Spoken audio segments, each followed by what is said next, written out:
ስራ ለሌለው ተመርቆ ለተቀመጠ ስራ አጥቶ ለሚንከራተት መቼ ነው ስራ የምትጀምረው ተብሎ አይጠየቅም። ከወዳጆቹ ከቤተሰቦቹ ሩቆ ያለ መቼ ነው የምትመለሰው አትመለስም ወይ ተብሎ አይጠየቅም። ትዳር ለዘገየባት ለምን አታገቢም መቼ ነው የምታገቢው ተብሎ አይጠየቅም። ልጅ ለቆየባቸው መቼ ነው የምትወልዱት አትወልዱም እንዴ ተብሎ አይጠየቅም። ወዳጄ መጠበቅ እጅጉን ከባድ ነው። አንድን ነገር ፈልጎ መጠበቅ ከባድ ነው። የሚጠብቀው እንጂ ማንም አይረዳው። ማንም የማይረዳው በመጠበቅ ውስጥ ትልቅ ህመም አለ። ግና በእነሱ እጅ አይደለም።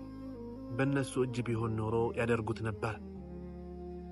ግና ሁሉም ነገር ያለው በአላህ እጅ ነው። አላህ ሲፈልገው ነው የሚሆነው። ሰዎችን ለአላህ ተዋቸው። ሰዎችን ለፈጠራቸው አላህ ተዋቸው። አላህ ከናንተ በላይ ያስብላችኋል። አላህ ከናንተ በላይ ያዝንላችኋል። እየጠየቃችሁ ህመማቸውን አትቀስቅሱባቸው። ወዳጄ መጠበቅ ከባድ ነው። ቢችሉ ያደርጉት ነበር። ግን ሁሉም ነገር በአላህ እጅ ነው። አብሽሩ። ስራ ፈልጋችሁ ላጣችሁ፣ ትዳር ፈልጋችሁ ለዘገየባችሁ፣ ከቤተሰብ ከምትወዱት ጋር መቀላቀል ፈልጋችሁ ለራቀባችሁ አብሽሩ። ረመዳን መጥቶላችኋል።